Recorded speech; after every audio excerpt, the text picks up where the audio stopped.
आता तुम्ही बघताय भारतामध्ये सुद्धा बऱ्याच मोठ्या प्रमाणावरती पेशंट्स वाढत चाललेले आहेत. आता मग मुख्य मुद्दा हा आहे की सर म्हणजे मी आता स्वतः न्यूरोसर्जन आहे, डॉक्टर आहे, पण मी आज तुम्ही एवढं संशोधन त्याच्यावरती केलेलं आहे, तुम्ही गेले 1 वर्ष झालं त्याच्यावरती पेपर्स वगैरे वाचलेले आहेत किंवा त्याच्यावरती सखोल अभ्यास तुम्ही केलेला आहे, तुम्ही एक त्यातले शास्त्रज्ञ आहात. तर तुम्हाला काय वाटतं की हा व्हायरस हा कृत्रिम आहे, मॅनमेड आहे का हा लॅबमध्ये तयार केला गेला होता? कारण वुहानमधून हा व्हायरस आला असं आपल्याला आपण बघितलेलं आहे किंवा आपण त्याच्यावरती न्यूज चॅनल्समध्ये पण बघितलेलं आहे.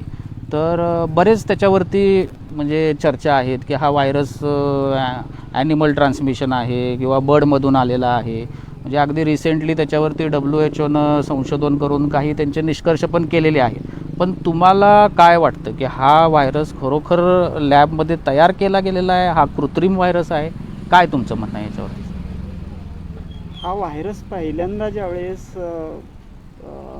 भारतीयांना पेश झाला आणि ज्या प्रकारची कोरोनाची लाट पसरण्याच्या आधी भीतीची लाट जी पसरली, तेव्हा सर्वांच्या साहजिकच मनात हा प्रश्न येत होता की अरे हे काय आहे आणि कुठून आलं, आणि सर्वत्र पॅनिक पसरली. हो, ह्या पॅनिकचा मी सुद्धा एक मोठा बळी होतो. बरोबर. मी 2 महिने बातम्या पाहणं बंद केलं होतं. हो, आणि त्यानंतर मी असं ठरवलं की खरंच हा व्हायरस काय आहे हे बघूया आपण. आणि त्यानंतर मी जगात जे प्रेस्टिजियस सोर्सेस आहेत, येल युनिव्हर्सिटी म्हणा, Harvard university, Lancet magazines, Lancet journal, असे मोठमोठ्या सोर्सचे जवळ 1000पेक्षा जास्त पेपर स्टडी केले. माझा पहिला शोधण्याचा मुद्दा असा होता की खरोखर हा कृत्रिम आहे की हा लॅब मेड आहे. कारण ही डिबेट फार हिटेड होती त्यावेळेस. मला असं वाटलं की कुठलंही सरकार, मला बरेच जण म्हणायचे की चीननं तयार केलं आहे का हा व्हायरस? असं कुठलं सरकार, कधी एखाद्या देशाचं सरकार व्हायरस तयार करत नाही, आणि केलं तर कशासाठी करेल? मग त्याच्या संदर्भानं मी काही त्याच्या डिटेल्समध्ये गेलो तेव्हा माझ्या हे लक्षात आलं की हा आजपर्यंत झोनॉटिक जे व्हायरसेस आहेत, म्हणजे प्राण्यातून मानवात संक्रमित होणारे, त्याला झोनॉटिक झोनॉटिक म्हणजे प्राण्यातून तो मानवामध्ये येतो. असे जे व्हायरस आहेत त्यातला हा एक व्हायरस आहे. त्याचं मी कंपॅरिझन पाहिलं. हा बॅटमधून आलेल्या व्हायरसशी 96% मॅच होतो. म्हणजे वटवाघळूतून तो आलेला आहे असं. हो. त्यानंतर पँगोलिन, की जी अशी एक थिअरी आहे की हा बॅटमधून पँगोलिन, की पँगोलिनला आपल्याकडं खवलं मांजर असं म्हणतात. हो. तर त्याच्याशी जो मॅच होतो तो 91% हा मॅच होतो. अच्छा. आणि तिसरं ह्याचं मॅचिंग ते जबरदस्त ठरलं ते हे की 2002 साली जो सार्स आलेला होता, अच्छा, सार्स व्हायरस, सार्स 1, त्याच्याशी याचं मॅचिंग 80% राहिलं. आणि नुकताच 13 साली जो येऊन गेला शेवटचा मर्स, MERS, मिडल ईस्ट चा व्हायरस जो होता, त्याच्याशी याचं मॅचिंग साधारण 50% राहिलं. ह्याच्यातलं जे तिसरं मॅचिंग आहे सार्स 1 2002शी, ते आणि जे पहिलं मॅचिंग आहे बॅटशी म्हणजे वटवाघळाशी, की जे 96% मॅचिंग आहे, हे असं सांगतं की हा मॅनमेड नाही आहे. तथापि ह्याच्यात एक प्रश्न उत्पन्न होतो, जर का हा लॅबमेड नाही आहे, मॅनमेड नाही आहे, तर इतके दिवस हा होता कुठं? चीनी लोक जे होते ते वटवाघळू खाणं किंवा खवल्या मांजर खाणं वगैरे ते हे काय आज करत होते काय? हे ते कधीपासून करतात? अगदी बरोबर. आजच का आला? ह्याच वेळेस तो येण्याचं काय कारण आहे? ह्याच वेळेसच तो का आला? तर ह्या कल्पनेनं ह्या दुसऱ्या कल्पनेला बळ दिलं की हा बहुतेक लॅब मेड असावा. तर ह्याचं शेवटचं कन्क्लुजन असं आहे की वुहानची जे लॅब होती त्याच्यामध्ये एक खाजगी 3-4 सायंटिस्ट याच्यावरती प्रयत्न करत असावेत, एक नवीन व्हायरस पर्सनल एक्सपेरिमेंटल लेवलवरती, आणि त्याच्यातून तो लीक झाला. ह्याच्यावरती बऱ्यापैकी सहमत आहे, एकमत बऱ्यापैकी आहे. त्यामुळे तो मानवनिर्मित वाटतो. त्यामुळे तो मानवनिर्मित वाटतो. बाकी चीनी सरकारनं हा निर्माण केला असेल ह्याची कसलीही पॉसिबिलिटी नाही आहे. म्हणजे याच्यामध्ये चीनमध्ये पहिल्यांदा वुहानमध्ये आला म्हणून तो तिथल्या लोकांनी निर्माण केला असं एक म्हटलं जातंय, परंतु सरकारने निर्माण केला असं काही नाही. बिलकुल नाही. ह्याच्यामध्ये डॉक्टर ली नावाचे जे व्हायरॉलॉजिस्ट होते त्यांनी स्वतः त्याच्यावरती एवढा भर टाकला की माझ्याकडे प्रूफ आहेत की हा वुहान लॅबमध्येच तयार झाला आणि तो कृत्रिमच आहे. त्याच्यामागे त्यांनी एक कारण दिलं की हा व्हायरसचा जो साईज आहे तो साधारण 140 नॅनोमीटर एवढा साईज, की जो बऱ्यापैकी मोठा साईज आहे. तर याचा अर्थ हा एवढा मोठा व्हायरस आला म्हणजे हा कृत्रिम मेडच आहे, हा नैसर्गिक असू शकत नाही, असं पण त्याच्यावरती हे झालं. पण याच्यामध्ये एक आहे की WHO जे फायनल रिझल्ट दिलेला आहे तो चीनच्या बाजूनं दिलेला आहे की हा व्हायरस काय कृत्रिम मेड नाही आहे. हा ते म्हणतात की तो वटवाघळातून आला, एका पक्ष्यातून आला आणि तो एका प्राण्यामध्ये गेला की ज्याच्यामध्ये त्यांनी खवल्या मांजर हे एक्सप्रेशन दिलेलं नाही आहे. एका कुठल्या तरी प्राण्यामध्ये तो गेला आणि तिथून तो ह्युमन्समध्ये स्प्रेड झाला, असं त्यांचं एक थिअरी आहे. तेव्हा एक पॉसिबिलिटी म्हणजे तुमच्या म्हणण्यानुसार एक 20% पॉसिबिलिटी आहे की तो कदाचित कृत्रिम मेड असावा व्हायरस. जास्तीत जास्त पॉसिबिलिटी आहे की काही सायंटिस्टनी पर्सनल लेवलवरती एक्सपेरिमेंट करून हा तयार केलेला असू शकतो, की जो लीक झाला की ज्याची कल्पना चीनच्या सरकारलाही नसेल, अशी एक शक्यता दाखवते. आपण पुढच्या मुद्द्यात बोलूया. बोला. आता एक साधा प्रश्न म्हणजे आता जो मास्क वापरतात, तर मास्क वापरण्यामुळे हा जो व्हायरस आहे तो खरोखर आपल्याला होत नाही आहे किंवा त्याच्यासाठी आपण सॅनिटायझर वापरतोय, ह्या गोष्टी वापरणं गरजेचं आहे का? आणि मास्कमुळे खरोखर आपण सुरक्षित राहू शकतो का? डेफिनेटली मास्क हे ह्याच्या विरुद्धचं मुख्य ब्रह्मास्त्र आहे असं मी म्हणतो. कारण सर्वसामान्य लोकांना ह्याच्यातली एक कल्पना नाही आहे. तुम्ही जेव्हा श्वासोच्छ्वास करत असता तेव्हा तुमच्या नेझल कॅव्हिटीतून, नासिका मार्गातून एरोसोल्स नावाचे एक बारीक ड्रॉपलेट्स की जे किती बारीक असतात ते अगदी नॅनोमीटरमध्ये पण असतात आणि त्याच्यापेक्षा खूप मोठे पण असतात. नॅनोमीटर म्हणजे साधारण मिलीमीटरचा 1,00,000वा भाग इतका छोटा. तर हे काही नॅनोमीटर्समध्ये असतात आणि काही खूप बऱ्यापैकी मोठे पण असतात. हे जे एरोसोल्स आहेत की ज्याला आपण ड्रॉपलेट्सही म्हणू शकतो, हे जे एरोसोल्स आहेत हे त्यांचे ॲक्च्युली पॅराशूट्स आहेत. हे पॅराशूट्स आहेत या व्हायरसचे आणि हे तुमच्या नेझल कॅव्हिटीतून बाहेर येतात आणि खास करून ज्याच्याशी तुम्ही बोलता आहात, ज्याच्यासमोर बसलेला आहात, if you are sharing a closed air space with a person for minimum 10 minutes, 10 मिनटासाठी तुम्ही जर का क्लोज्ड एअर स्पेस जर का शेअर करत असाल तर खूप दाट शक्यता आहे तो मनुष्य न बोलतासुद्धा त्याचे एरोसोल्स तुमच्या कपड्यावरती, केसांवरती, अंगावरती येऊन सेटल होतील.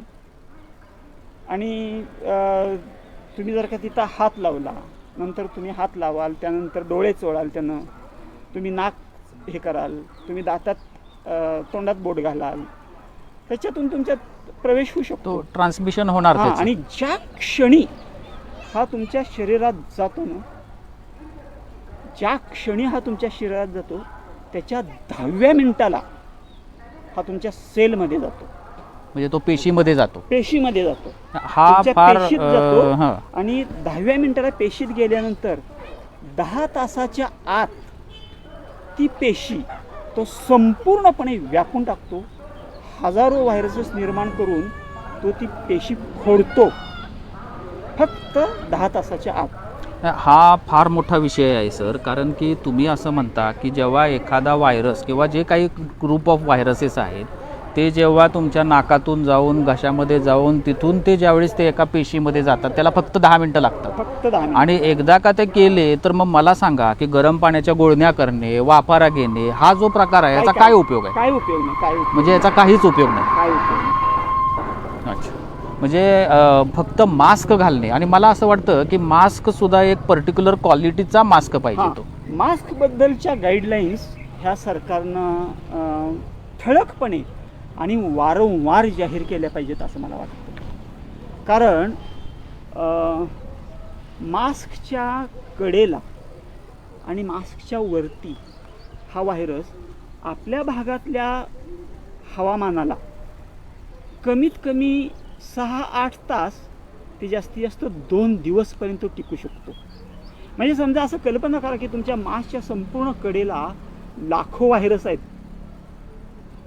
संपूर्ण कडेला लाखो व्हायरस आहेत आणि तुम्ही सतत मास्कच्या बोट घालून सतत नाक खाजवताय, तो मास्क असा कडेला हात लावून नीट करताय, त्याच बोटानं तुम्ही डोळा चोळताय. अरे काय उपयोग आहे त्या मास्कचा? मास्क घालणं ही सुद्धा एक शास्त्रशुद्ध आणि तंत्रशुद्ध प्रक्रिया आहे. म्हणजे त्याचा वापर मास्क जो आहे, मास्क केवळ वापरला नाही पाहिजे. तुम्ही वापरला याचा अर्थ तुम्ही सुरक्षित नाही, तर तो कसा वापरावा आणि कोणत्या पद्धतीने घालावा ही एक प्रणाली आहे, ती एक पद्धत आहे. ती पद्धत आपण अवलंबली पाहिजे. आता एक प्राध्यापक सर, असे एक प्रश्न आहे की हा जो व्हायरस आहे आता, हा आशियाई देशातील इतर देशांच्या तुलनेत फक्त आपल्या भारतातच फार मोठ्या प्रमाणात आत्ता दिसतोय. याचं खरं असं का इतका उद्रेक आपल्याच देशात का? तुम्ही इतका सुंदर प्रश्न विचारलाय, इतका सुंदर प्रश्न विचारलाय हा. मला खरोखर खूप आनंद झाला. ह्या प्रश्नाचं सार्वत्रिकरित्या चर्चा होताना दिसत नाही. तुम्ही जर का दक्षिण आशियाई देश पाहिलेत, आज व्हिएतनाम जर का पाहिला तुम्ही, 10 कोटी लोकसंख्या आहे. आजच्या केसेस 3-4 नवीन केसेस आहेत. आजपर्यंतचे टोटल डेथ्स गेल्या 1.25 वर्षातले 25-26च्या घरात आहेत. आपल्या सातारा जिल्ह्यात एका दिवसात मिळतात तेवढे त्या व्हिएतनाम देशात. व्हिएतनाममध्ये म्हणजे जिथे 10 10 कोटीचा कोटी देश संख्या आहे. आहे, 10 कोटी. म्हणजे एक महाराष्ट्र धरा. मी दुसरी तुलना करीन, इटली किंवा फ्रान्स किंवा स्पेन ह्याच्या साधारण डबल देश आहे तो. ओके. ज्यावेळेस तुम्ही इटली आणि स्पेनचं काय झालं हे पाहताय, त्यावेळेस ह्या म्यानमारमध्ये व्हिएतनाममध्ये मागमूससुद्धा नाही आहे. व्हिएतनामचं सोडून द्या, श्रीलंकेत काही नाही आहे, म्यानमारमध्ये काही नाही आहे, बांगलादेशमध्ये काय? बांगलादेशची 22 कोटी लोकसंख्या आहे. 22 कोट, 4,000-3,000 पेशंट निघत आहेत. तुमच्या महाराष्ट्राची 12 कोट लोकसंख्या आहे. आज तुम्ही 70,000वरती पोचलेला आहे. त्यामुळं ह्याचं कारण असं आहे की प्रत्येक देशाचं, त्याला एक इंग्लिश जड शब्द आहे माझ्याकडं, थोडा जड आहे, social interactive dynamics. Social interactive dynamics म्हणजे काय? त्या देशाचं सांस्कृतिक आणि सामाजिक देवाणघेवाणचं जे स्वरूप असतं हे वेगवेगळं असतं. आपल्या भारताचं सांस्कृतिक आणि सामाजिक देवाणघेवाण जे आहे ना, ही या देशांपेक्षा प्रचंड भिन्न आहे. उदाहरणार्थ सांगायचं झालं तर लग्न. एक लग्नाचं फक्त उदाहरण घेतो मी. तुम्ही अशा गेल्या वर्षभरात शेकडो बातम्या ऐकल्या असतील की वराडी मंडळींना असं झालं, इतकी वराडी मंडळी बाधित झाली वगैरे वगैरे. ह्या लग्न ह्या प्रकारात काय असतं, सर्वात मोठा कल्प्रिट ह्याच्यातला खास करून आपल्या महाराष्ट्रात लग्न आहे. इंडोर गॅदरिंग्ज होतात. इंडोर एका लग्नासाठी कित्येक इंडोर मीटिंग होतात. ह्या 4 जणात, त्या 8 जणात, त्या 10 जणात तिकडं, त्या 5 जणात इकडं. Indoor meetings. कारण बऱ्याच गोष्टींची खात्री करून घ्यायची असती, बऱ्याच गोष्टी क्रॉस चेक करायच्या असतात, बऱ्याच गोष्टी ठरवायच्या असतात. ह्या एका लग्नानिमित्त होणाऱ्या इंडोर मीटिंग्ज आहेत ना, ते 20-25च्या घरात जातात आणि कमीत कमी 150 ते 200 पब्लिक ह्याच्यात इन्व्हॉल्व असतं. आणि इंडोर मीटिंग ओपन स्पेसमध्ये जमलेलं 1,00,000 पब्लिक, हे ओपन स्पेस, मी पुन्हा काय सांगतोय नीट ऐका, ओपन स्पेसमध्ये जमलेलं 1,00,000 पब्लिक ह्याच्यापेक्षा धोकादायक इंडोर लग्नाच्या हॉलमध्ये जमलेलं 500 पब्लिक हे इक्वल आहे. कारण ह्याच्यात अत्यंत एक्स्ट्रीमली हायली ट्रान्समिसिबल 3 गोष्टी सतत एक्सचेंज होत असतात. ग्लासवेअर्स म्हणजे ग्लास, पाण्याचे ग्लास, पाण्याचे ग्लास हं. किंवा बिस्लरी बॉटल्स म्हणून आपण. काचेच्या वस्तू. हां हां. दुसरी गोष्ट प्लास्टिक वेअर्स, प्लास्टिक वेअर्स म्हणजे बिस्लरी बॉटलच की किंवा सरबत वगैरे त्याच्यातून दिले जातात. आणि चौथी गोष्ट metal wears, metal steel, stainless steel. हो. ह्याच्यावरती हा व्हायरस प्रचंड परसिस्ट करतो 3-3 दिवस. म्हणजे तो व्हायरस तिथे 3-3 दिवस राहिलेलाच असतो.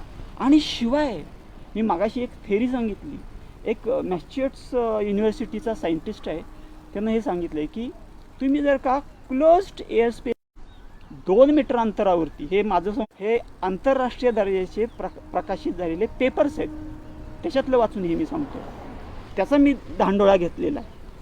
क्लोज्ड एअर स्पेसमध्ये तुम्ही 10 मिनटं जर का शेअर केली तर you are highly possibly will get infected. आणि लग्नाच्या हॉलमध्ये किमान 400-500 मंडळी 2-2 तास 3-3 तास एकत्रित राहतात. मागच्या वर्षीचं एकच उदाहरण देतो, नुसता वरळी कोळीवाडा एका लग्नानं किती हे झालेला होता, इफेक्ट झालेला हो, होता, बाधित झाला होता. आणि जवळजवळ. आपल्याकडं दर दिवशी महाराष्ट्राचं नुसतं बोलतो, आत्ताचं सोडून द्या, गेले 15 दिवस 1 महिना बंद आहे, पण 1 महिन्यापूर्वी दर दिवशी 4 ते 6 हजार लग्न होत होती. जरा कल्पना करा काय उद्रेक झाला असेल. नाही, हा तुम्ही सर फार मोठा मुद्दा मांडला की तुम्ही एका बाजूला संशोधनातनं असं दाखवताय किंवा असं दिसून येतं की ज्या ठिकाणी इंडोर मीटिंग्स होतात, एस्पेशली महाराष्ट्रासारख्या ठिकाणी किंवा आपण म्हणू भारतसारख्या ठिकाणी, की जिथे लग्न मोठ्या प्रमाणावरती केले जातात आणि त्याला एक सरकारकडून एक्सक्यूज पण दिला जातो, एक सॉफ्ट कॉर्नर पण दिले गेलेलं आहे की ठीक आहे, लग्न आहे, तुमच्या भावना असतात त्याच्यामध्ये, हे वराडी मंडळी असतात वगैरे, हे ठीक आहे, ते जे काय असेल ते. पण आता बाहेर जे लोक फिरतात, आता उदाहरणार्थ आपण दादरच्या स्टेशनवरती बघतो, प्रचंड गर्दी, एकमेकाला अगदी घासून बिसून भाजीपाला विकत घ्यायचं चाललं, हे चाललं, आणि मास्क कुणाचा खाली आहे कुणाचा वर आहे काय त्याला काय नियम नाही. पण तिथे मात्र कोरोनाचा उद्रेक होताना दिसत नाही. पण तुम्ही जे आता फॉर एक्झाम्पल इंडोर मीटिंग्स म्हणला, आता तुम्ही कंपनीचे हे धरा, इंडोर हॉल्स धरा की जिथे लोकांना एकत्र बसून 6-6 तास काम करावं लागतं आणि जिथे AC चालू असतो. म्हणजे स्पेशली मुंबईसारख्या ठिकाणी जिथे सगळीकडं पॅक असतं आणि फक्त सेंट्रल AC किंवा एक AC बसवलेला असतो आतमध्ये, म्हणजे अशा ठिकाणी कोरोना पसरण्याचं प्रमाण हे जास्तीत जास्त किंवा मॅक्झिमम असेल. पण हा मुद्दा फार मोठा आहे, कारण की मग उद्या लॉकडाऊन करून तुम्ही जेव्हा बाहेरची गर्दी कमी करताय, मग ह्याला काय अर्थ राहतो, असं तुमच्या ह्याच्यातनं दिसून येत नाही का? याच्यासाठी माझ्याकडे एक पुरावा आहे आणि तो तुम्हाला सगळ्यांना ठाऊक आहे. ऑक्टोबर नंतर पहिली लाट वेगवानरित्या खाली येत होती, बरोबर आहे. आणि त्याच वेळेस दिवाळी आली. दिवाळीच्या जस्ट आधी रस्ते अक्षरशः महापूर आला होता, महाप्रलय झाला होता गर्दीचा. आणि त्यानंतर सगळ्यांना चिंता पडली होती की आता काय होणार. पुण्याचं लक्ष्मी रोड घ्या, तुमच्या कोल्हापूरचा महाद्वार रोड घ्या, दादर मार्केट घ्या, कुठलेही रोड घ्या, कुठल्याही मोठ्या शहरातले कुठलेही गजबजलेले रोड घ्या, अक्षरशः लाखो लोक रस्त्यावरती आले होते. त्यानंतर 5 नोव्हेंबरला दिवाळी आली. किती वाढला कोरोना खाली आला. नोव्हेंबरमध्ये कोरोना खाली आला. डिसेंबरमध्ये काय झालं, वाढला, तो आणखीन खाली केला, आणखीन खाली आला. जानेवारीत काय झालं, वाढला नाही, तो आणखीन खाली गेला. फेब्रुवारीच्या मध्यापासून तो वाढला. 3.5 महिने घेतले का त्यानं? करोडो लोकांचं इन्फेक्शन पचवायला 3.5 महिने घेतले. नाही, म्हणजे हाच एक मुद्दा महत्त्वाचा उपस्थित केलाय तुम्ही की पहिली जी लाट होती ती नोव्हेंबर महिन्यामध्ये किंवा सप्टेंबर नंतर ती खाली गेली. पण तोच मला तुम्हाला प्रश्न विचारायचा होता की पहिली लाट मुळात गेलीच खाली का? कारण होस्ट इम्युनिटी नव्हती, एवढे इन्फेक्शन्स नव्हते. तुम्ही जसं आत्ता म्हणला दिवाळीमध्ये गर्दी भरपूर वाढली होती, लोक इकडे तिकडे फिरत होते. आणि एवढं सगळं असूनसुद्धा फायनली परत लाट कमी कमीच झाली. म्हणजे ज्यावेळी सगळ्यांना लोकांना, म्हणजे मला आठवतं आहे की बातम्यांमध्ये आणि याच्यामध्ये गर्दी करू नका, मास्क वापरा, ह्या सगळ्या गोष्टी दाखवत होत्या, तरीसुद्धा कोरोना हा कमी कमीच होत चालला होता आणि सप्टेंबरमध्ये त्याचा पीक आला होता. आता मला हा प्रश्न पडलेला आहे की सप्टेंबर ऑक्टोबरमध्ये त्याचं पीक येण्याचं कारण काय, आणि त्यानं तो सप्टेंबर ऑक्टोबरच का धरला? कोरोनाला काय महिने कळत नाहीत, कोरोना शेवटी तो व्हायरस आहे. आणि नंतर तो खाली आलाच का? म्हणजे मला असं म्हणायचं आहे की कुठलाही पॅन्डेमिक असू देत, म्हणजे महामारी असू देत, तर त्याला एक असे फेजेस आपण ऐकण्यात आलेले आहेत किंवा त्याचा स्टडी झालेला आहे की पहिली वेव येते, सेकंड वेव येते, थर्ड वेव येते आणि नंतर तो डिमिनिश होतो. पण आता कोरोना व्हायरसची पहिली वेव आली, त्यानंतर तो पीक गाठला सप्टेंबरमध्ये, पण तो कमी का आला? जेव्हा की दिवाळीसारख्या एक मोठ्या सणामध्ये एवढी सगळी गर्दी असताना सुद्धा. हा मगाशी यांनी जो प्रश्न विचारला होता तो जितका मोलाचा होता तितकाच सुंदर प्रश्न हा आहे की मुळात पहिली लाट गेलीच का? हो, काय कारण होतं? कारण होस्ट इम्युनिटी हर्ड इम्युनिटी नव्हती. हर्ड इम्युनिटी आलेली नव्हती. हर्ड इम्युनिटी आलेली होती का? नाही, हर्ड इम्युनिटी येण्यासाठी 70% पॉप्युलेशन तुम्हाला अफेक्ट व्हावं लागतं. 135 कोट पैकी 70% म्हणजे तुम्ही धरा 70% सोडा, 80% सुद्धा इन्फेक्ट नव्हते, 90% सुद्धा नव्हते इन्फेक्टेड, म्हणजे 10% सुद्धा इन्फेक्टेड होते.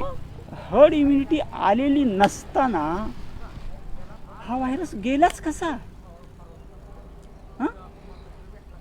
ह्या प्रश्नाच्या उत्तरात याचं उत्तर आहे की हा पुन्हा आलाच कसा. बरोबर, गेलेला आला कसा. त्यासाठी मला हा प्रश्न विचारताना कुणीही दिसत नाही की अरे बाबा पहिली लाट गेली का, ही पहिली लाट गेलीच कशी, हा प्रश्न कुणीच विचारताना दिसत नाही. अगदी बरोबर आहे, कारण की जाताना तर ती दिसली अगदी कमी म्हणजे पुण्याचे 130 पर्यंत गेलं खाली पुणे, जानेवारी महिन्यामध्ये का काय फेब्रुवारी महिन्यामध्ये 130. म्हणजे आता जवळजवळ नॉर्मल लाईफ चालू झालं, लोक एकमेकांना भेटायला चालू झाले. काही लोक, कोरोना हा एक नॉर्मलच आजार झाला असं वाटायला लागलं. ज्यावेळेस तुम्ही दिवाळीला हदर लावतात रस्त्यांवरचे महाप्रलय गर्दीचे बघून, त्यानंतर तो खाली येत गेला. इतका खाली येत गेला की जे दिवाळीच्या वेळेस पुण्यासारख्या शहरात, मुंबईसारख्या शहरात 2-2 हजार, 1,500, 2,500 हजार एवढे निघत होते, ते जानेवारी एंडला साधारण 150-200 इथपर्यंत खाली आले. तर हा गेला का? तर ह्याचं उत्तर फार सुंदर आहे. याचं उत्तर आयुर्वेदात पण आहे आणि ॲलोपॅथीत पण आहे. आणि ह्याला कुणी हात घातलेला नाही, हे मला फार दुर्दैव वाटतं. ह्याला कुणीच हात नाही घातला. अरे तुम्ही इतिहासात जर का पाहिलं नाही तर तुम्ही भविष्यात काय पाहू शकणार? तुम्ही जितकं इतिहास तुम्ही कळवून घ्याल ना तेवढं तुम्हाला भविष्य समजेल. तुम्ही पहिली लाट का गेली हा विचार करायला पाहिजे होता. मी सांगतो तुम्हाला पहिली लाट का गेली. मी याच्यावरती जेनेटिक स्टडी केला. जीन्स, आपले जे जीन्स आहेत ना, त्यासाठी मला पहिले जिनोम सांगितला पाहिजे. ह्या व्हायरसचा जिनोम आणि माणसाचा जिनोम याच्यात काही फरक आहे. जिनोम म्हणजे ते जेनेटिक स्ट्रक्चर, म्हणजे ज्याच्यापासून तो बनलेला आहे तो. आपण असं म्हणू सर्वसामान्य लोकांना कळण्यासाठी की ह्या व्हायरसचं बी असं आपण म्हणू की ते साधारण 30,000 मॉलिक्युलनी बनलेलं असतं. म्हणजे अणुरेणू 30,000 मॉलिक्युल्स, त्याला बेस पेअर्स वगैरे असं म्हणतात. बरं, म्हणून तर त्याला 30 BP 30 किलोबाईट KBP असं लेंथ आहे त्याची. 30 KBP 30,000. आणि माणसाचा जो जिनोम आहे तो 3 अब्ज मॉलिक्युलचा आहे. साधारण ह्याच्या 10 लाख पट, 1 लाख ते 10 लाख पट इतका मोठा ह्युमन जिनोम आहे. म्हणून तर आपली जी पेशी आहे ती त्याला व्हायरस तयार करण्यासाठी खूप मटेरियल पुरवते ना. बरोबर, होय. तो आपल्या पेशीत गेल्यानंतर तेवढं त्याला मटेरियल पुरवते, कारण आपल्याकडे आहे तेवढं, कारण आपला जिनोम तेवढा प्रचंड मोठा आहे एक्झॅक्टली त्याच्या तुलनेत. हो. पण ह्या आपल्या जिनोममध्ये एक गोष्ट कुणीच ध्यान देत नाही, जिनोममध्ये मोलिक्युलचे संच असतात, त्याला जीन्स असं म्हणतात. आणि ह्या जीन्सचं काम काय असतं, तर त्यांच्याकडे कामं सोपवून दिलेली असतात, फंक्शन्स, त्याला बरोबर. जेनेटिक फंक्शन्स, म्हणजे ते प्रत्येकाचं ते एक काम असतं, ठरलेलं काम हां. ते असतं, त्याप्रमाणे ते जेनेटिक म्हणजे फंक्शन्स असं म्हणतात. बरोबर. आणि तुम्हाला पटणार नाही, कमीत कमी 4000 जीनचे संच असं एका संशोधनातनं पुढे आले. त्यांच्यावरती हे जबाबदारी असती की सीझननुसार इम्युनिटी बदलायची. म्हणजे प्रतिकारशक्ती ही सीझननुसार बदलण्याचं जे काम आहे ते जीन्स करतं. जीन्स करतं. म्हणजे आणि- आपण जे म्हणतो की ठराविक आजार आबाळ आल्यानंतर येतात, म्हणजे एखाद्याला अंग दुखायला लागतं, एखादा आजारी पडतो, हे सगळं प्रकृतीवर अवलंबून आहे. जेनेटिक्स तुमचं आहे, ते ठराविक जीन्स ठरवतात की तुमची इम्युनिटी कशी बदलायची.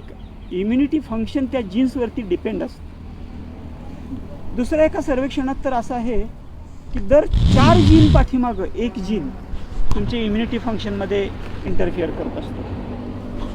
आणि दुसरं तर एक धक्कादायक असं आहे की नॉर्थ हेमिस्फिअर आणि साऊथ हेमिस्फिअर जो आहे पृथ्वीचा, त्याच्यात वरच्या स्फिअरमध्ये, वरच्या अर्धगोलात पृथ्वीच्या राहणारी जी लोक आहेत आणि खालच्या अर्धगोलात राहणारी जी लोक आहेत, ज्या काळात त्यांचे जे जीन्स फंक्शनल असतात त्या काळात आपले जीन्स नॉन फंक्शनल असतात, आणि आपले फंक्शनल होतात तेव्हा त्यांचे नॉन फंक्शनल असतात.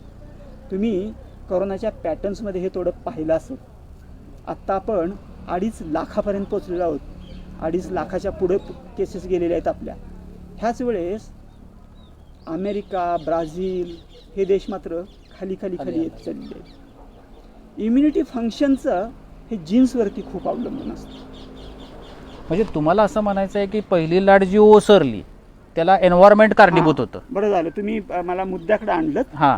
तर पहिली लाट जी ओसरली ना, त्याचं कारण हे आहे की जेव्हा ऋतुसंक्रमण होत असतं, सीझन चेंज, त्यावेळेस तुमच्या ठराविक जीन्सना फंक्शनल व्हावं लागतं आणि ठराविक जीन्सना नॉन फंक्शनल व्हावं लागतं. आणि तुमची शरीराची प्रतिकारशक्ती जी आहे ना, ती होणाऱ्या बदलांना सामावून घेण्यात गुंतून पडलेली असते. त्यावेळेस तुमची शक्ती ही कमी झालेली असते.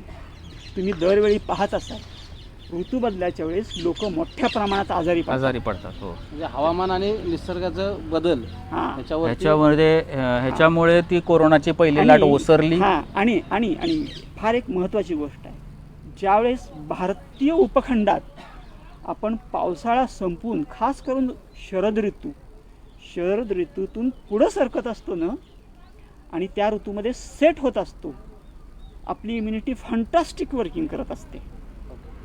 आणि तेच एकमेव कारण आहे की ज्यामुळं पहिली लाट इथं ओसरली.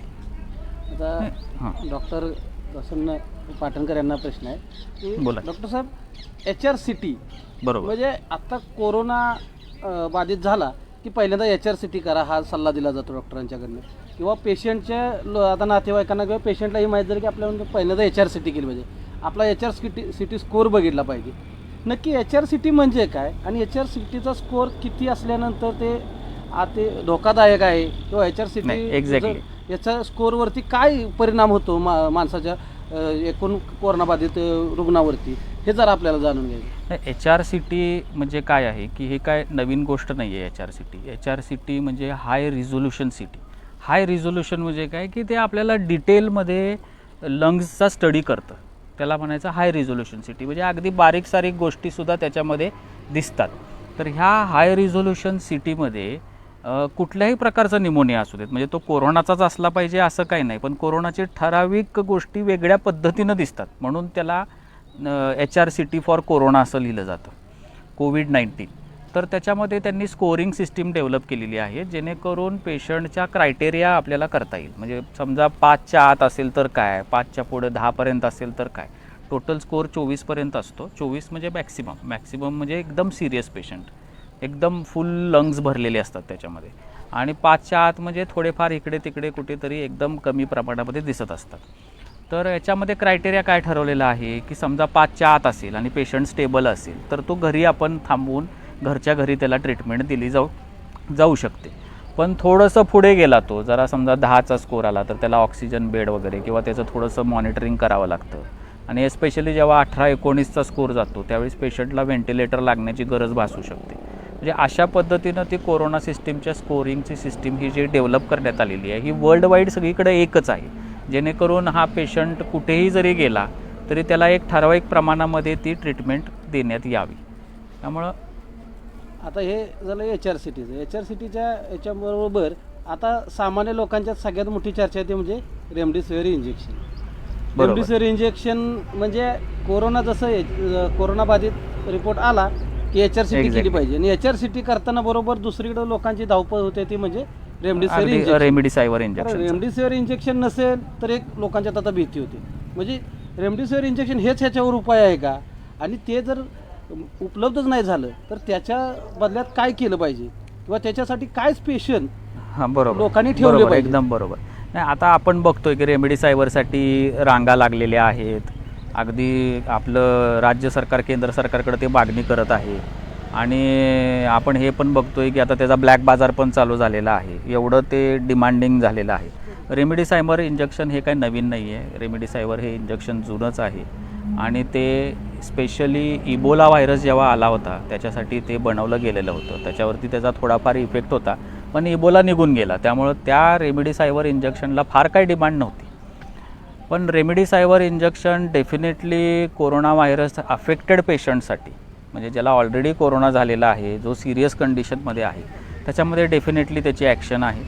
आणि त्याच्यावरती म्हणजे सर मला तुम्हाला पण हे विचारायचं आहे की रेमडेसिवीरचं जी ॲक्शन आहे आणि त्या ॲक्शनमध्ये म्हणजे मी जो अभ्यास केलेला आहे त्याच्यामध्ये फक्त आणि फक्त जे अफेक्टेड पेशंट्स आहेत, म्हणजे मी असं म्हणेन की जे ॲडमिटेड आहेत असं म्हणू आपण, की ज्यांना ऑक्सिजन वगैरे लावलेला आहे त्यांच्यासाठीच ते रिझर्वड इंजेक्शन आहे.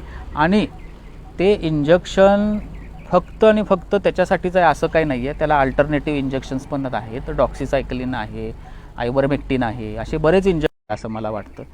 ही अगदीच व्यर्थ आहे असं म्हणणं चुकीचं ठरेल. कारण जे लोक हे धावपळ करतायत ना, ह्यांना स्वतःला आतून कुठून तरी उपरती झाली आहे किंवा स्वप्न पडलं रेमडेसिवीर चांगलं आहे म्हणून ती पळापळ करतायत असं म्हणणं चूक ठरेल. ह्या रेमडेसिवीर आपल्या शरीरात नेमकं काय करतं हे तुम्ही समजून घ्या.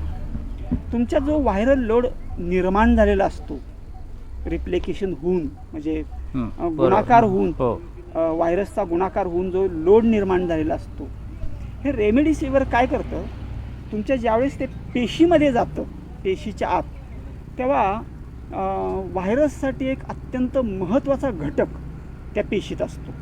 त्याचं नाव आहे ॲडिनोसाइन ट्रायफॉस्फेट, ATP ॲडिनोसाइन ट्रायफॉस्फेट, ATP. तो त्या व्हायरसला निर्मितीसाठी एक फार महत्त्वाचा घटक आहे. रेमडेसिवीर काय करतं, तिथं जाऊन इंटरफिअर करतं आणि रेमडेसिवीर ट्रायफॉस्फेट असा एलिमेंट तयार करतं. आणि नवीन व्हायरस तयार करताना त्या व्हायरसचं जे मेकॅनिझम आहे ना, तो ATP घेण्याच्या ऐवजी, ॲडिनोसाइन ट्रायफॉस्फेट घेण्याच्या ऐवजी रेमडेसिवीर ट्रायफॉस्फेट घेतं. एक्झॅक्टली. त्यामुळे ते व्हायरसला फसवतं. हां, व्हायरसच्या रिप्लिकेशन मेकॅनिझमला ते फसवतं. बरोबर. आणि त्याच्या जिनोममध्ये रेमडेसिवीर ट्रायफॉस्फेट हे ॲडजस्ट होतं. एवढंच नाही, त्या व्हायरसची प्रूफ रिडिंग सिस्टीमसुद्धा असते. बरोबर, होय. की तयार झालेली जी जिनोम आहे, नवीन तयार झालेला जिनोम आहे, तो ॲक्युरेट आहे का हे पाहण्याची सिस्टीमसुद्धा त्या व्हायरसमध्ये असते. मशिनरीमध्ये तुम्ही एखादा लोखंडाचा बॉल टाकलात तर त्याची चाकं फिरायची कशी थांबतील, त्या पद्धतीनं ते मशिनरीज थांबती, फेल जातं. थोडक्यात नवीन प्रोडक्शन बंद. परंतु जो व्हायरल लोड निर्माण झालेला आहे त्याला मात्र रेमडेसिवीर काही करू शकत नाही. त्याला जर का तुमची इनेट म्हणजे स्वतःची जर काही इम्युनिटी असेल, प्रतिकारशक्ती असेल. हां, इम्युनिटी दोन प्रकारची असतात, इनेट आणि ॲडॅप्टिव्ह. ही जी जात्याच तुमची जी इम्युनिटी आहे ती जर का त्याला पुरेशी असेल तर तुम्ही त्यातलं नक्कीच बाहेर तर पडाल. तुम्ही वाचता. बरोबर. थोडक्यात रेमडेसिवीर तुमच्या व्हायरसला काय करतं, स्टॉप. रेमडेसिवीर हे स्टॉप करते प्राध्यापक सर. तुम्ही बरोबर बोलताय डॉक्टर साहेब. माझं म्हणणं असं आहे की तुमचं बरोबर आहे, परंतु सामान्य लोकांना आत्ता मिळतच नाही. अशाही डॉक्टरांच्या सल्ल्याने जे आता डॉक्टर पाटणकर यांनी सांगितले तशी इंजेक्शन घेतली त्याला पर्यायी तर चालू शकतं का? नाही, नक्कीच चालू शकतं, कारण पर्यायी व्यवस्था आहे त्याला. त्याच्यामुळे अनेक इंजेक्शन, आणि मला असं वाटतं की डॉक्टर्सना पण ते माहिती आहे. जेव्हा जेव्हा रेमेडिसायवर मिळत नाही त्यावेळेस अल्टरनेटिव्ह इंजेक्शन्स हे चालूच असतात. ते काय त्याच्यासाठी बंद असतात असं नाही. पण डेफिनेटली मी एक सांगेन तुम्हाला की रेमेडिसायवरचा इफेक्ट खरोखर चांगला आहे तिथल्या तिथे व्हायरस स्टॉप करण्यासाठी, आणि ते मिळालं तर फार उत्तमच आहे. म्हणजे एकंदरीत रेमडेसिवीर हे इंजेक्शन गरजेचं आहे, परंतु त्याच्याबरोबर जी काही इतर इंजेक्शन आहेत किंवा इतर औषध आहेत ती डॉक्टरांच्या सल्ल्याने घेणं गरजेचं आहे. आहे. फक्त रेमडेसिवीरच्या भरोशावर पेशंटच्या नातेवाईकांनी किंवा पेशंटनी राहू नये. नाही, कारण असलेल्या व्हायरल लोडला ते काहीच करत नाही. आता दुसरा प्रश्न असा की जो आत्ता दुसरी लाट आलेली आहे त्यामध्ये तरुण मुलं आणि लहान मुलं ही सर्वात मोठी बाधित आढळत आहेत. बरोबर, हो. आता जी सेकंड जी वेव आलेली आहे, म्हणजे मला त्याबद्दल 2 गोष्टी मला बोलायच्या आहेत आणि प्राध्यापकांना पण विचारायचं आहे त्या बाबतीत की तुमचं असं म्हणणं आहे की किंवा आपल्याला असं दिसून आलं आहे की वयवर्ष 18 ते 45 ह्या वयामध्ये आता सेकंड वेवमध्ये जे अफेक्टेड लोक आहेत हे तरुण लोक आहेत. ह्या तरुण लोकांना व्हायरस लवकर होतो आहे, इन्फेक्शन लवकर होतं आहे, आणि त्याच्याचबरोबर त्यांचे रिकव्हरी रेट पण फार काही चांगले नाही आहेत. तर ह्याचं कारण काय? म्हणजे पहिल्या वेवमध्ये ओल्ड एजची लोकं अफेक्ट होत होती, सेकंड वेवमध्ये आता यंग जनरेशन अफेक्ट होतं आहे. तर मला असं वाटतं की यंग जनरेशन हे एक कारण असं दिलेलं आहे की त्याच्यामध्ये लोक बाहेर पडतात, जॉबला जातात, ते घरी बसून नसतात, आणि जिथं जॉबचं ठिकाण आहे तिथं त्यांना 8-8 तास 6-6 तास मिनिमम तरी काम करावं लागतं. आणि जसं शिवदे सरांनी सांगितलं की एक क्लोज स्पेसमध्ये जर का तुम्ही मोर दॅन 10 मिनिट्स बसला तर तुम्ही डेफिनेटली कोरोना व्हायरसला लायबल होण्याची शक्यता आहे. दुसरा एक याच्या पुढचा रिसर्च असा पण आलेला आहे की लहान मुलांच्यात कोरोना आता वाढत चाललेला आहे. तर तेही त्याचं कारण एक असं प्रामुख्य आहे की लहान मुलांना फिजिकल इंटिमेसी फार असते. म्हणजे ते कुठं ह्याला चिकट त्याला चिकट, ह्याला हात लाव त्याला हात लाव, त्यामुळं spread of coronavirus among small चाइल्ड्समध्ये फार मोठ्या प्रमाणावरती होतं. ही लहान मुलं पहिल्या वेवमध्ये बाहेर पडत नव्हती, घराच्या बाहेरच पडत नव्हती. आता कसं झालं आहे सेकंड वेवमध्ये, आता ठीक आहे कोरोना आपल्याला माहिती झाला आहे, लोकांना थोडंसं बघण्याचा दृष्टिकोन वेगळा झालेला आहे कोरोनाबद्दल, आणि शेजारच्या गांभीर्य राहिलं नाही. शेजारच्या घरात जरी कोरोना असला तरी ठीक आहे, त्यांचं दार बंद आहे ना बास, तरी आपली लहान मुलं बाहेर पडतात, गार्डनमध्ये खेळतात, एकमेकांना हात लावतात, आणि त्याच्यामुळे त्यांच्यामध्ये सुद्धा तो इन्फेक्शन दिसून आलेला आहे. हेच एकमेव कारण नाही आहे, म्युटेशनसुद्धा त्याला कारण आहे.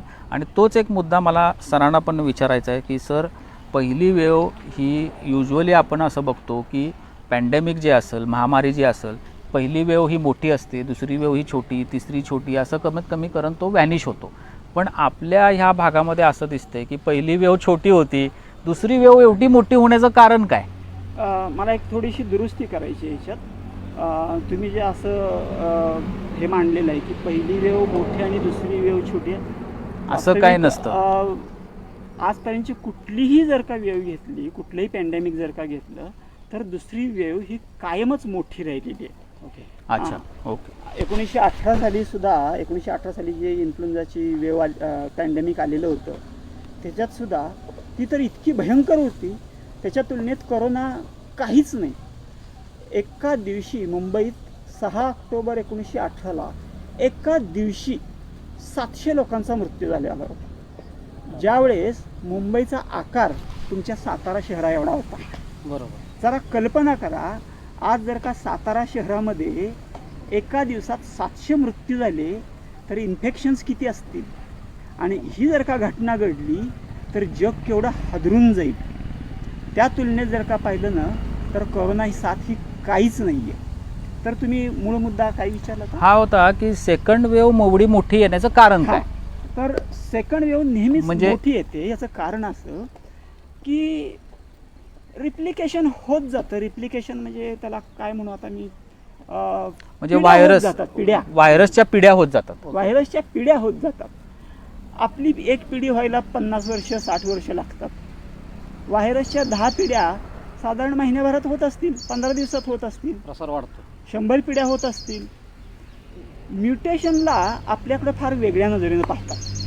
अरे म्युटेशन झालं, नवीन काहीतरी झालं. ह्या इंग्लिश सिनेमाने आपल्या डोक्यात म्युटेशन नावाचं भयंकर काहीतरी वाचलेलं आहे. अहो म्युटेशन झालं म्हणजे म्हणजे गाढवाचा बैल झाला, बैलाचा हत्ती झाला, काय झालं काय? काही नाही. म्युटेशन करणारे एक जीन्स ठराविक जीन्स आहेत. जिनोममध्ये 1270 मॉलिक्युल्स आहेत, साधारण 1270. त्यांचा जो सिक्वेन्स आहे तो तो ठराविक ठिकाणी बदलतो. ह्याच्या जागी तो येतो किंवा त्याच्या जागी तो येतो आणि किंवा काही डिलीट होतात, काही निघून जातात. बस दॅट्स म्युटेशन. पण त्यानं व्हायरसच्या आकारात, त्याच्या इन्फेक्शन करण्याच्या ताकदीत काय फरक पडतो? तर आत्ता काय झालेलं आहे सांगतो. साधारण त्यांनी असं सांगितलेलं आहे की त्याचे जे स्पाइक्स असतात म्हणजे व्हायरसचे काटे, वरचे जे काटे आहेत ते, त्यांची संख्या वाढलेली आहे. काट्यांची संख्या म्हणजे काटे काही जण म्हणतात दुप्पट तिप्पट काटे झालेले आहेत काय. मग आणि ते जे काटे आहेत ते प्लायेबल पण झालेले आहेत, म्हणजे फ्लेक्झिबल, लवचिक पण झालेले आहेत. म्हणजे व्हायरस आहे तोच आहे, थोडासा फरक पडलेला आहे. पण आपल्या डोक्यात म्युटेशन म्हणजे जणू काही एखादा घोड्याचा बैल झाला किंवा बैलाचा हत्ती झाला या प्रकारचं आहे ना, हे काढून टाकलं पाहिजे. म्युटेशन जर का इतकं भयानक असतं ना, तर आत्ता जे ब्रिटन 60,000 पेशंट निघत होते 2 महिन्यापूर्वी, पर डे 60,000, आणि मृत्यू भयानक 2,000च्या पुढे जात होते. आत्ता त्यांचे साधारण 1,500-2,000 पेशंट निघत आहेत रोज. सगळं ओपन केलेलं आहे, लसीच्या मदतीनं त्यांनी हे केलेलं आहे. म्युटेशन जर का इतकं भयानक असतं ना, तर ह्या आधीच्याच औषधांनी ते कंट्रोलमध्ये नसतं आलं. फक्त म्युटेशन झाल्यामुळं होतं काय ते सांगतो. ही जी आपल्याकडे आत्ता जी साथ पसरली ना, ही म्युटेशनमुळंच पसरली, म्युटेशनमुळंच पसरली. कारण स्पाइक्स वाढले, त्याची लवचिकता वाढली, त्यानं किंचितचा आकार बदलला. साहजिकच तुमच्या अँटीबॉडीज त्याच्यावरती ज्या मारा करतायत, काही जण असं म्हणतात की अँटीबॉडीज त्याला ओळखायला फेल गेल्या. असं नाही होत, त्या कमी पडतात, त्याला रोखायला कमी पडतात. साहजिकच काही प्रमाणात व्हायरस हे मोकळे सुटतात, बरोबर, काही प्रमाणात व्हायरस हे मोकळे सुटतात आणि राहिलेल्या सेल्सना ते अफेक्ट करतात. पण तुम्हाला असं वाटतं एक कसं? second. हां, येस येस. काही राहिलेल्या सेल्सना ते पेशींना अफेक्ट करतात. बरोबर. साहजिकच काय होतं, पेशंटची संख्या वाढत जाते हं. आणि पेशंटची संख्या वाढत गेली की टोटल सोशल व्हायरल लोड, बरोबर, टोटल सोशल व्हायरल लोड हा वाढतो.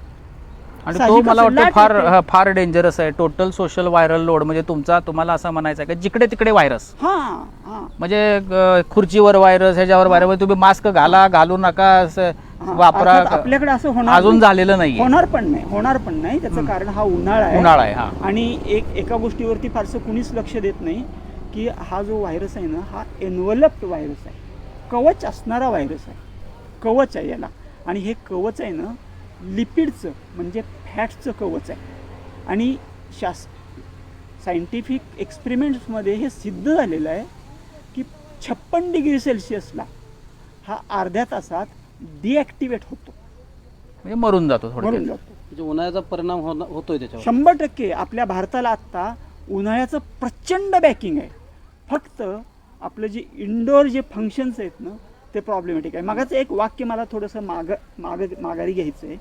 मी जे म्हणलं की 1,00,000 लोक ओपन एअर स्पेसमध्ये, हे वाक्य मला थोडंसं मी त्याच्यावरती ठाम नाही आहे.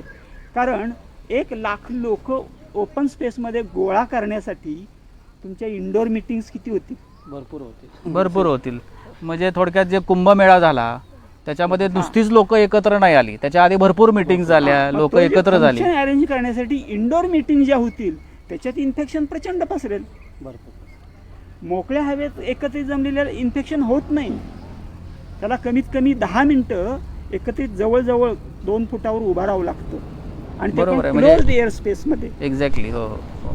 पण मला असं म्हणायचं आहे सर की सेकंड वेव्ह येण्याचं कारण हे एक म्हणजे म्युटेशन आहे, म्युटेशन, आणि दुसरी म्हणजे हां, लग्न समारंभ. माझं ठाम म्हणणं आहे, मी पुन्हा एकदा सांगतो, सरकारनं लग्न ही 100% थांबवली पाहिजेत. अन्यथा किंवा जर का फारच नसेल जमत लग्नाशिवाय तर रजिस्टर मॅरेज करावी. दोघं नवरा बायको, इकडचे दोघं रजिस्टर लग्न ही कंपल्सरी करावी. हे 25 जणं 50 जणं थोतांड आहे. कारण 25-50च्या नावाखाली प्रचंड मोठ्या गर्दी जमवल्या जातात. खेड्यापाड्यात कुणाचा कुणाला थांग पत्ता लागत नाही, लोकांना ज्ञान नसतं. लग्नाच्या बाबतीत सरकारनं अत्यंत गांभीर्याने विचार करावं असं माझं ठाम म्हणणं आहे. मला या ठिकाणी उन्हाळ्याचा जो विषाणू आहे, आता उन्हाळा चालू आहे, उन्हाळ्यात आपण म्हणतो की त्या विषाणूला आपलं वातावरण जे आहे ते पोषक नाही आहे, परंतु जे हे इंडोर होत आहेत कार्यक्रम त्याच्यामुळं तो स्प्रेड वाढतोय. अगदी म्हणजे उन्हाळ्याचा याच्यावरती परिणाम होतोय. नक्की. उन्हाळा खूप आपल्या निसर्ग पण खूप आपल्या पाठीमागे आहे. बरोबर आहे. मला ह्याच्यात सर असं विचारायचं आहे, मग नागपूरमध्ये एवढा उन्हाळा आहे, अगदी टेम्परेचर 40 डिग्रीच्या वर पोचतं. मग आज तुम्ही बघायला तर नाशिक, नागपूरमध्ये एवढी भयानक संख्या वाढलेली आहे, तर ह्याचं तुम्ही काय एक्सप्लेनेशन द्याल? लग्न सर आहे म्हणजे याला इंडोर हेच कारण आहे. Main indoor indoor function. आणि हो, घराघरात माणसं जमतात आणि त्याची कारणं असंख्य असतात. पूजेला जमली.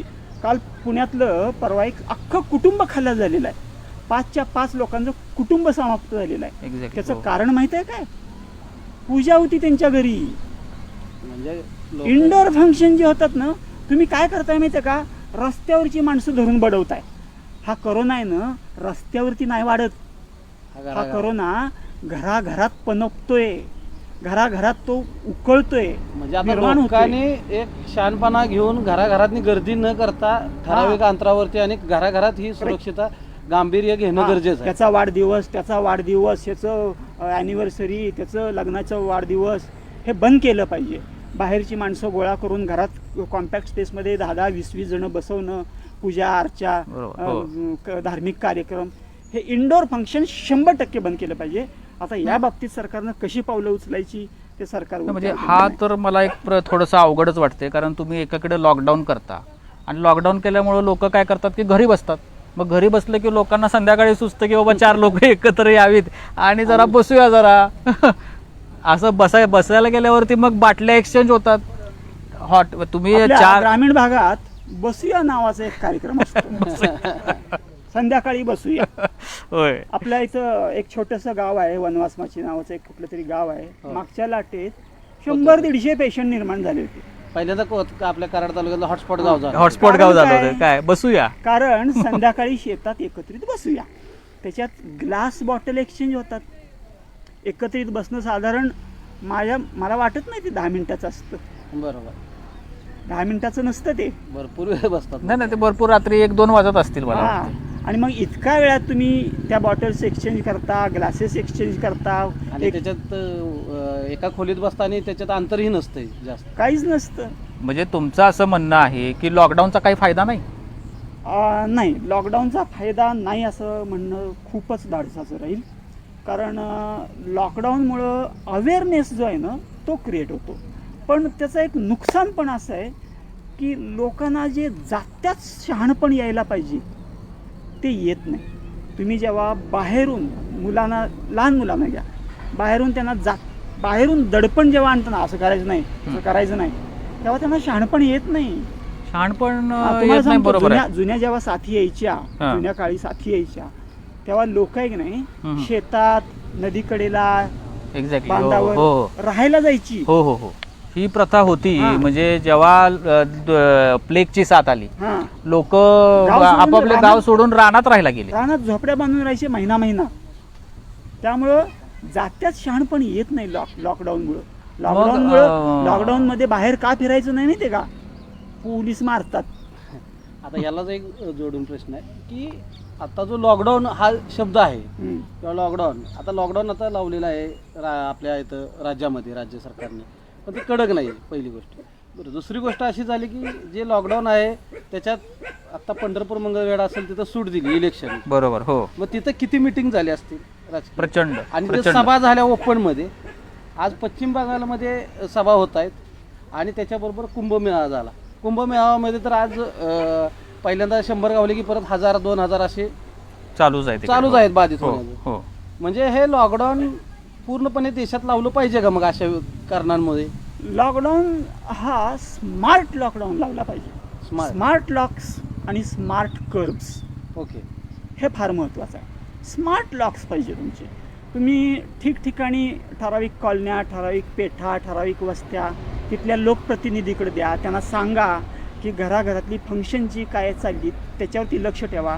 एखाद्या घरात फंक्शन चालू असेल तर अज्ञातानं फोन करून पोलीस स्टेशनला कळवा. काहीही करा, पण ते घरातली इंडोर फंक्शन्स आहेत ना ती बंद करा.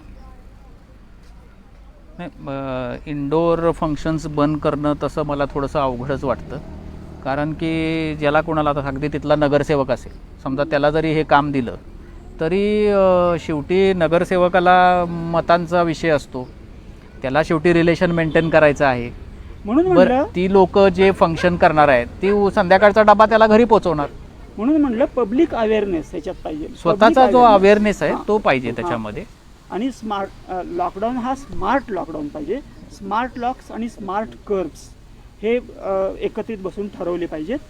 तज्ज्ञांना बरोबर घेऊन बरोबर केले खास पाहिजे. करून वैज्ञानिक आणि scientist वैज्ञानिकांच्या लोकांना. सायंटिस्टना बरोबर घेऊन त्यांच्या मार्गदर्शनाखाली हा लॉकडाऊन, म्हणजे त्याला स्मार्ट लॉकडाऊन आपण असं म्हणू. स्मार्ट लॉकडाऊन घेतला पाहिजे. जनरली होतं कसं, सायंटिस्ट लोकांना विषाणूबद्दल खूप माहिती असते, पण सोशल डायनॅमिक्स किंवा सामाजिक व्यवहारांबद्दल त्यांना फारशी कल्पना नसते. तरी बरोबर, होय. म्हणजे समाजशास्त्रज्ञांना पण आणि सायंटिस्टना पण राज्यकर्त्यांना पण एकत्रित बसून घेऊन ते ठरवलं पाहिजे की स्मार्ट लॉक म्हणजे काय. आता डॉक्टर साहेब, काही आता आपली जी मुलाखत पाहत आहेत त्यात काही प्रेक्षकही प्रश्न विचारतात. अजून एक दोन प्रश्न आपले झाले की त्यांचेही प्रश्न आपण घ्यायचे. बरोबर, हो. परंतु त्याच्याबरोबर आता सगळ्यात महत्त्वाचं म्हणजे आता लसीकरणासाठी गर्दी होते. ही जी गर्दी होते आणि ही जी लस घेतली जाते, कितपत ही लस आपल्याला सुरक्षित ठेवू शकते आणि ही लस आपल्याला दरवर्षी घ्यावी लागेल का? का हे 2 डोस झाले की आपण सुरक्षित झालो, असं काय आहे का? तुम्ही फार चांगला प्रश्न विचारलाय तुम्ही हा. की प्रथम म्हणजे कोणतीही लस 100% तुम्हाला गॅरंटी देत नाही. ती कुठलीही लस असेल, आज जगामध्ये जेवढ्या लस उपलब्ध आहेत, म्हणजे कोरोनाचीच असं नाही, ती तुम्हाला 100% गॅरंटी देत नाही. आज तुम्ही BCG वॅक्सिन घेतलं तरी उद्या TB होण्याची शक्यता असतेच. लोकांना TB हा होतोच. तसंच आहे, फक्त तुम्हाला ह्या वॅक्सिन्समधून, म्हणजे आता ती कुठलीही वॅक्सिन असेल, म्हणजे आता आपलं कोविशिल्ड असेल किंवा कोवॅक्सिन असेल, तर त्याच्यामध्ये तुम्हाला एक 70%, 80% किंवा 72% असं म्हणतात ऑन ॲन ॲव्हरेज, तेवढा तुम्हाला प्रतिकारशक्ती मिळते. आता ती किती दिवसासाठी मिळते किंवा ती किती दिवसानंतर चालू होते हे पण त्याच्यामध्ये महत्त्वाचं आहे. की तुम्ही आज लस घेतली म्हणून उद्या तुम्ही जाऊन आरामशीर पुढे जाऊन निवांत इकडे तिकडे फिरू शकता असं नाही आहे. तुमच्या शरीरामध्ये प्रतिकारशक्ती उत्पन्न होण्यासाठी त्याला काही आठवडे जायला लागतात आणि त्याला बूस्टर डोसेस घ्यावे लागतात. तर त्याचं असं नाही आहे की तुम्ही आज लस घेतली की तुम्ही निघाला, सगळा बिंदास्त झाला, सगळं झालं, आता मी आता मास्क घालू शकत नाही, असं नाही.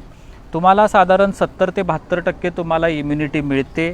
तुम्हाला 30% सुद्धा परत कोरोना होण्याची शक्यता असते. पण तो कोरोना हा फार काय तुम्हाला त्रास देणारा होत नाही. तुम्ही त्याच्यावरती लगेच विजय मिळवू शकता. म्हणजे थोडक्यात थोडंसं सर्दी खोकला ताप आल्यासारखं तुम्हाला ते होऊन जाईल. फार काय त्याच्यामध्ये होईल असं वाटत नाही. तुम्ही दुसरं असं विचारलं की दरवर्षी वॅक्सिन घ्यावी लागेल का.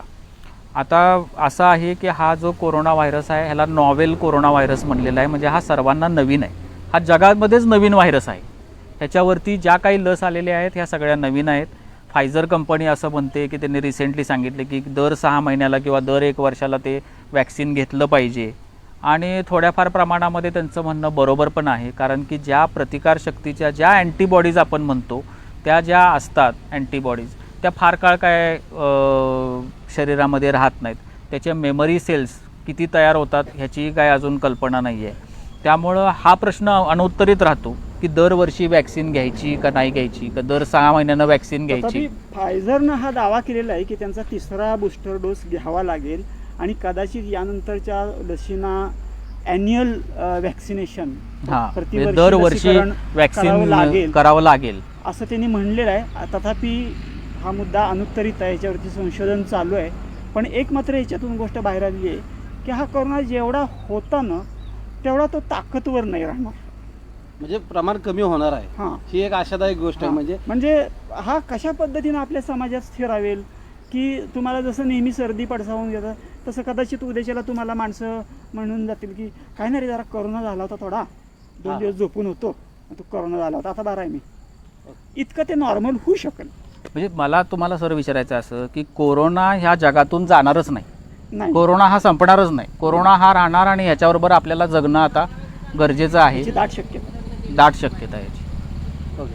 आता एक नुकतंच लान्सेटनं एक प्रकाशित केलं आहे जर्नल की बाबा हा हवेतनं पसरतोय. तर हे खरं आहे का, हवेतनं पसरतोय का, आणि तो मग हवेतनं पसरत असेल तर किती घातक आहे हा आपल्याला सध्या एअरबॉर्न डिसीज आहे हा, एअरबॉर्न डिसीज म्हणतात लॅन्सेट. लॅन्सेटनं हे प्रसिद्ध केलेलं रिसर्च मी वाचलं, पण लॅन्सेटने ह्याच्यात काही नवीन सांगितलेलं नाही. ओके. मला सांगा, एअरबॉर्न म्हणलं, धूळ कशातून पसरते हो? धूळ कशातून पसरते? धूळ ही हवेतूनच पसरते. तसा काही प्रमाणात हा जो व्हायरस आहे हा काही प्रमाणात हवेतूनच पसरतो, काही प्रमाणात, त्याचं काही प्रमाण आहे. एरोसोलमधून पसरतो. बरोबर आहे. मी म्हणतो झाडावरती किंवा आता फुलांवरती असणारे, आता आपल्याकडे वसंत ऋतू चालू आहे, हा कशावर तरी राईड होतो, म्हणजे स्वार होतो, स्वार. पोलन ग्रेन्स आहेत सध्या, पोलन ग्रेन्स म्हणजे परागकण म्हणू आपण. हा कशावर तरी स्वार होत असेल, पसरतो, हवेतून तो पसरतो. हे म्हणजे लॅन्सेटनं काहीतरी भयानक सत्य उघडकीस आलंय, हे जे आपल्याला माध्यमातून पुढे येते ना, हे काही खरं नाही. लॅन्सेट चुकले असं मला म्हणायचं नाही, किंवा लॅन्सेटनं फार खतरनाक शोध लावलाय असं पण नाही. नाही, पण जर का आपण म्हणलं की एअरबॉर्न हा जर का स्प्रेड होत एअरबॉर्न जर का असेल, म्हणलं असतं ना, बरोबर, तिची परवा बगाडची यात्रा झाली सातारा जिल्ह्यात. ओके. हा. हो, तिथं 1.5 लाख लोक जमले होते. होय होय होय. तिथं काय झालं असतं? काय झालं असतं किंबहुना आतापर्यंत? कुंभमेळ्यात 21 लाख लोक जमलेत. एअरबॉर्न हा जर का तिथं असता तर काय झालं असतं?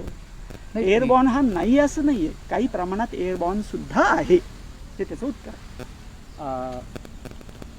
सर, पाटणकर सर, आपल्याला एक आपले वाचक हे प्रेक्षक आहेत निलेश सातपुते, त्यांनी आपला एक मगाशी जो सिटी RT-PCR त्याच्या संदर्भात HRCT संदर्भात सिटी लेवल, सिटी व्हॅल्यू याविषयी त्यांनी प्रश्न विचारला आहे. नाही नाही, ती सिटी व्हॅल्यू ही HRCTची नसेल, त्यांनी ती सिटी व्हॅल्यू ही RT-PCR टेस्ट बद्दल विचारलेलं आहे. नक्की त्यांना आपण काय सांगाल की सिटी व्हॅल्यू विषयी? नाही, सिटी व्हॅल्यू ही फक्त एक प्रमाण दाखवते की तुमची इन्फेक्टिव्हिटी किती आहे, ओके, किती प्रमाणात आहे. आता RT-PCRला सुद्धा लिमिटेशन्स आहेत. RT-PCR निगेटिव्ह म्हणजे कोरोना नाही असंही म्हणता येत नाही. येत नाही. सिटी व्हॅल्यू बद्दल मला एक मुद्दा ऍड हो करायचा हो आहे. हो. ही सिटी व्हॅल्यू म्हणजे सायकल थ्रेशोल्ड सायकल थ्रेशोल्ड असं याला म्हणतात. ह्याचा स्कोर जितका कमी तितका तुमच्यात व्हायरल लोड जास्त, असं उलट आहे ते, उलट आहे. मानलं गेलं. म्हणजे HRCT मध्ये स्कोर जास्त, स्कोर जास्त तेवढं सिरियसनेस जास्त. HRCTच्या आणि city value स्कोर मध्ये- बद्दल डॉक्टर जास्त चांगलं बोलू शकतील. ओके, बरोबर. मला हा जो RT-PCRचा सिटी व्हॅल्यू आहे ओके, त्याबद्दल मी बोलतोय. 24 हा आपल्याकडे सेट केलेला आहे, म्हणजे कमीत कमी जर का 24 आला तर तो पॉझिटिव्ह म्हणून मानला जाईल. बरोबर पण आता महाराष्ट्र सरकारनं काहीतरी रिकमेंडेशन केलंय की तो 35 केला जावा, बरोबर. म्हणजे जितका जास्त तेवढा व्हायरल लोड कमी. कमी कमी. मग तेच ना, इट इज द हे स्कोरिंग सिस्टीम आहे ती. हा, त्याच्यामध्ये कितपत इन्फेक्टिव्हिटी राहते ती त्याच्यावरती स्कोरिंग मला सिस्टीम वाटतं आहे. 35चा त्यांनी 24 रिकमेंड केला असं काहीतरी झालं. हां हां. तर मला याच्यामध्ये सर असं म्हणायचं आहे की आता वॅक्सिनेशन चालू आहे, सगळीकडे लवकरात लवकर वॅक्सिन करा हे सगळं सांगतात. बरं ठीक आहे, आपण समजू की 100% वॅक्सिनेशन झालं, आणि 100% नाही 80% तरी झालं वॅक्सिनेशन, आणि कोरोना आता नाममूर्त फक्त राहिलेला आहे कोरोनामूर्त. पण नवीन आलेला, जन्माला आलेलं जे मूल आहे की ज्याला कोरोना हे माहितीच नाही आहे, त्याला वॅक्सिनेशन देणं गरजेचं आहे का? म्हणजे जे वॅक्सिनेशन प्रोग्राम्स आहेत की ज्याच्यामध्ये पोलिओ आलं, तुमचं लसीकरण आलं, 15-16 लसेस आल्या, तर त्याच्यामध्ये ह्या पिडियाट्रिक वॅक्सिनेशन प्रोग्राम ऑफ इंडियामध्ये तुम्ही इन्क्लूड करणार आहात का वॅक्सिन? हा एक मोठा प्रश्न आहे की तो करायचा का नाही करायचा. त्याचं उत्तर दुर्दैवानं कदाचित हो हो हेच असू शकतं. म्हणजे अगदी म्हणजे जसं पोलिओचं आहे तसं परत तसं- भविष्यात तुम्हाला कोरोनाचं वॅक्सिन अगदी घ्यावं लागेल. अगदी अगदी अगदी. या ठिकाणी जी आपली चर्चा आहे हॅलो महाराष्ट्राच्या आपल्या या ठिकाणी चालू आहे कोरोनाविषयी, याविषयी अनेक प्रेक्षक आपले लाईव्ह आहेत. त्यांना आम्ही आव्हान करतो की आपण डॉक्टर प्रसन्न पाटणकर आणि प्राध्यापक शिवदे सर आपल्यासोबत आहेत, तुमचे जर काही प्रश्न असतील तर तुम्ही ते कमेंटमध्ये आम्हाला विचारू शकता, त्याची उत्तरं आपल्याला दोन्ही तज्ज्ञ आपल्याला देतील. अशा पद्धतीनं ही चर्चा आपली चालू आहे. आणि आता सर्वात महत्त्वाचं म्हणजे परत आता एक मीडियाविषयी विचारायचं. ज्या आत्ता सध्या वर्षभरात आपण ज्या मीडियामधल्या बातम्या बघतोय त्या बातम्या दाखवल्याबद्दल यामध्ये आपण समाधानी आहात का? नाही, पहिली गोष्ट म्हणजे बघा की शेवटी मीडिया आहे, मीडिया त्यांच्याप्रमाणे न्यूज वगैरे दाखवणार, ते बरंच त्याच्यावरती मी ॲज अ डॉक्टर म्हणून सांगतो बऱ्याच लोकांना त्याच्यावरती सायकोलॉजिकल इफेक्ट झाला. सायकॅट्रिक डॉक्टरांकडे वेळ जाण्याची म्हणजे वेळ आली की त्या सायकॅट्रिस्टकडे जाऊन त्याची ट्रीटमेंट घ्या अशी वेळ आली. काही ठिकाणी असंही ऐकण्यात आलं की तुम्हाला कोरोनापासून बरं व्हायचं असेल तर मीडिया बघू नका, तुम्ही आरामशीर बरे व्हाल. स्वतः बंद ठेवलं होतं, 2 महिने टीव्ही मी बंद काही ठेवला होता. लोकांनी 3-3 महिने टीव्ही बंद ठेवलेले आहे, तुम्ही कोरोनामुक्त व्हाल. नाही, खरी गोष्ट आहे की दररोज कोरोनाच्या इथपर्यंत बातम्या बघत दिसत हो. होत्या.